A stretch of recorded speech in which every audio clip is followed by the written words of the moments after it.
बिस्मिल्लाहिर्रहमानिर्रहीम।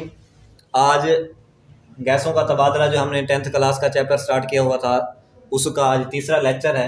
हमने पिछले लेक्चर में बात की थी इंसान जो गैसों का तबादला होता है को इंसान के अंदर गैसों का तबादला कैसे होता है, इंसान में गैसों का तबादला। तो उसके लिए हमने दो चीज़ें पढ़ी थी कि इंसान के अंदर गैसों का तबादला जो होता है उसको हमने दो हिस्सों में तकसीम किया था। एक बात हमने की थी कि एक होता है हवा का रास्ता और एक होता है फेफड़े। हवा के रास्ते में फिर हमने इसको मज़ीद तकसीम किया था कि हवा का रास्ता जो है पहले नाक के ऊपर मुश्तमिल होता है, उसमें फिर क्या है फेरेंक्स है, फिर उसके बाद लेरेंक्स है, फिर हमने बात की थी ट्रेकिया की। यहाँ तक हमने पिछले लेक्चर में देख लिया था। आज जो हम देख रहे हैं ट्रेकिया से आगे देख रहे हैं कि आगे किस तरह हवा जो है फेफड़ों तक जाती है। तो ट्रेकिया के बारे में हमने कहा था कि ट्रेकिया जो है ये असल में क्या है, सांस की नाली है। सांस की नाली जो कि क्या करती है 12 सेंटीमीटर लंबी होती है और हर उस ट्रेकिया के अंदर क्या होते हैं सी शक्ल के रिंग्स मौजूद होते हैं ताकि वो ट्रेकिया को हमेशा खुला रखें चाहे उसमें हवा मौजूद ना भी हो। तो अब जो है देखें फेफड़े दो होते हैं लेकिन ट्रेकिया ऊपर से एक आ रही है। तो जो ही वो सीने के खला में पहुंचती है ट्रेकिया, तो ट्रेकिया जो है जो ही वो किसके अंदर पहुंचेगी सीने के अंदर, सीने में या थोरैसिक कैविटी में, तो वो क्या होती है एक से दो नालियों में तकसीम हो जाती है। एक से दो नालियां बन जाती हैं। तो जब ट्रेकिया दो नालियों में तकसीम हो जाए तो उन नालियों को हम क्या नाम देते हैं, बरोनकाई का। कि ट्रेकिया जो है ये क्या करती है, ट्रेकिया तकसीम होकर ट्रेकिया दो नालियों में तकसीम होकर क्या बनाती है, बरोनकाई। ट्रेकिया जो है दो नालियों में तकसीम हो जाती है और उन दो नालियों को हम क्या नाम देते हैं, वो है बरोनकाई। और याद रखें कि हर बरोन, जिस तरह ट्रेकिया के अंदर हमने बात की थी सी शक्ल के घेरे मौजूद होते हैं, इसी तरह सी शक्ल के या कार्टिलेज के रिंग्स इस बरोनकाई के अंदर भी मौजूद होते हैं। इस बरोनकाई के अंदर भी क्या मौजूद होते हैं, कार्टिलेज मौजूद होती है। इस ये भी यहाँ पर भी इसलिए मौजूद होती है ताकि जो है बरोनकाई जो है हमेशा खुली रहे, उसमें चाहे हवा नहीं भी है। उसके बाद फिर जो ही ट्रेकिया इस साइड वाली बरोनकाई जो है, इस साइड वाली बरोनकाई, इस साइड वाली बरोनकाई जो ही वो फेफड़े में दाखिल होगी तो एक बरोनकाई, हर बरोनकाई जो है मजीद छोटी छोटी नालियों में तकसीम हो जाती है। ये एक बरोनकाई आई तो ये बरोनेक्स जो है मजीद छोटी छोटी नालियों में तकसीम हुई। इन नालियों को हम नाम देते हैं बरोनक्यूल्स का। बरोनकाई मजीद छोटी छोटी नालियों में तकसीम होकर बरोनक्यूल्स बनाती है। बरोनकाई मजीद तकसीम होकर छोटी छोटी नालियों में बनाती है। उन छोटी छोटी नालियों को क्या नाम देते हैं हम, बरोनक्यूल्स। मजीद क्या होती है, तकसीम होती है और इससे क्या बनती हैं, छोटी छोटी नालियां बनती हैं। उन छोटी छोटी नालियों को बरोनक्यूल्स कहते हैं। जो ही ये बरोनक्यूल्स आगे जाती हैं तो ये मजीद बारीक होती जाती हैं और जितना वो बारीक होती जाएंगी तो उनके अंदर कार्टिलेज भी गायब होता जाता है। शुरू में ट्रेकिया में भी कार्टिलेज मौजूद होगा, बरोनकाई में भी कार्टिलेज मौजूद होगा, बरोनक्यूल्स के अंदर इब्तदा के अंदर तो मौजूद होगा, लेकिन जो ही ये आगे मजीद पतली होती जाएंगी तो उनके अंदर कार्टिलेज खत्म होता जाता है। फिर बरोनक्यूल्स जो है उनका इख्तिताम क्या होता है, बिल्कुल बारीक और छोटी छोटी नालियों के ऊपर बरोनक्यूल्स का इख्तिताम होता है। बरोनक्यूल्स का इख्तिताम होता है जी बारीक नालियों के ऊपर।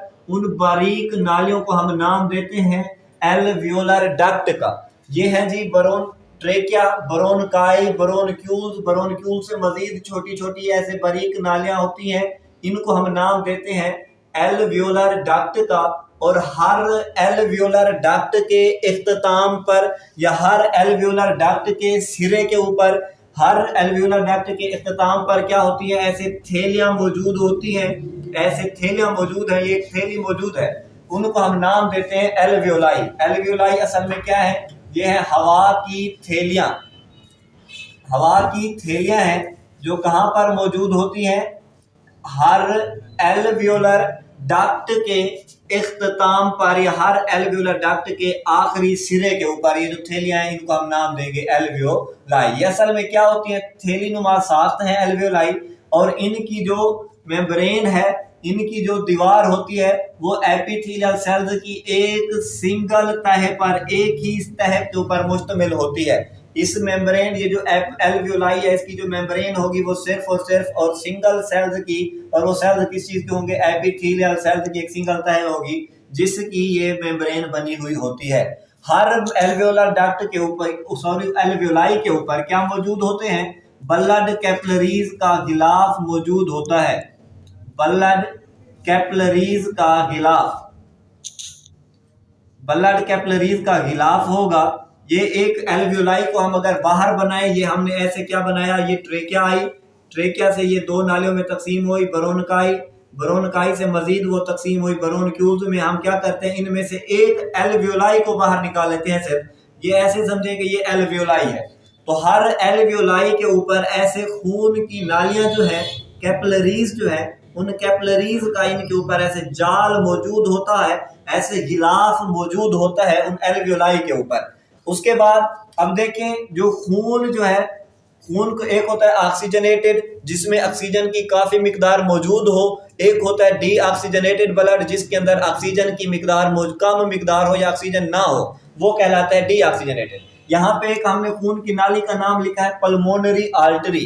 ये खून की वो नाली है जो दिल से खून को लाती है, किसकी तरफ लाएगी, फेफड़ों की तरफ। पल्मोनरी आर्टरी वो खून की नाली जो दिल से खून को लाती है, किसकी तरफ लेके आएगी, फेफड़ों की तरफ। और जब दिल से खून फेफड़ों की तरफ आता है, वो खून जो होता है वो होता है डी ऑक्सीजनेटेड। पल्मोनरी आर्टरी ऐसी खून की नाली जो डी ऑक्सीजनेटेड ब्लड को, जिसमें ऑक्सीजन ना हो, उस खून को, उस ब्लड को किसकी तरफ लेकर आती है, फेफड़ों की तरफ। जो ही वो फेफड़ों की तरफ आएगी तो वो ही पल्मोनरी आर्टरी तकसीम हो जाती है छोटी छोटी नालियों में, आर्टरीज और कैपिलरीज में। यही आर्टरीज हैं या जो कैपिलरीज हैं, ये गिलाफ बना देती हैं, लपेट जाती हैं, किसके गिर्द लपेट गई है, ये एल्वियोलाई के गिर्द। ये मैंने पहले अभी बताया है कि एल्वियोलाई के गिर्द एक गिलाफ मौजूद होता है ब्लड कैपिलरीज का। तो ये जो गिलाफ मौजूद है, किस चीज का मौजूद है, ब्लड कैपिलरीज का एक गिलाफ मौजूद है। अब यही ब्लड कैपिलरीज और आर्टरीज जो है मिलकर क्या बनाती हैं, वेन्यूल्स बनाती हैं, और वेन्यूल्स जो है वो क्या बनाती हैं, पल्मोनरी वेन बनाती हैं। अब इस पल्मोनरी वेन का क्या काम होता है, ये दोबारा फेफड़ों से वापस खून को लेके जाएगी, और जो पल्मोनरी वेन खून को लेके जाती है वो खून कौन सा होता है, ऑक्सीजनेटेड। जो पहले फेफड़ों की तरफ खून आया है वो था डी ऑक्सीजनेटेड, जबकि जो खून पल्मोनरी वेन वापस लेके जाएगी फेफड़ों से दिल की तरफ, वो खून होगा ऑक्सीजनेटेड, यानी उसमें अब ऑक्सीजन मौजूद होगी। वो नाली क्या कहलाएगी, पल्मोनरी वेन। यहाँ पे एक एमसीक्यूज के हवाले से सवाल है कि ऑक्सीजनेटेड खून जो है दिल से फेफड़ों की तरफ कौन सी नाली लेकर जाती है, तो वो होती है पल्मोनरी आर्टरी, एमसीक्यूज के हवाले से। दूसरे नंबर पर एक और एमसीक्यूज आता है कि फेफड़ों से ऑक्सीजनेटेड खून को दिल की तरफ कौन सी नाली लेकर जाती है, तो वो कौन सी नाली होती है, पल्मोनरी वेन। का काम क्या होता है कि वो क्या करेगी, फेफड़ों से ऑक्सीजनेटेड खून को दिल की तरफ लेकर जाएगी। यहां तक हमारा आज का लेक्चर खत्म हुआ, हवा का रास्ता खत्म। अगले लेक्चर में हम देखेंगे कि हवा जो है फेफड़ों में तो पहुंच गई है, अब उस फेफड़ों के अंदर हवा का, उसमें गैसों का तबादला किस तरह होगा।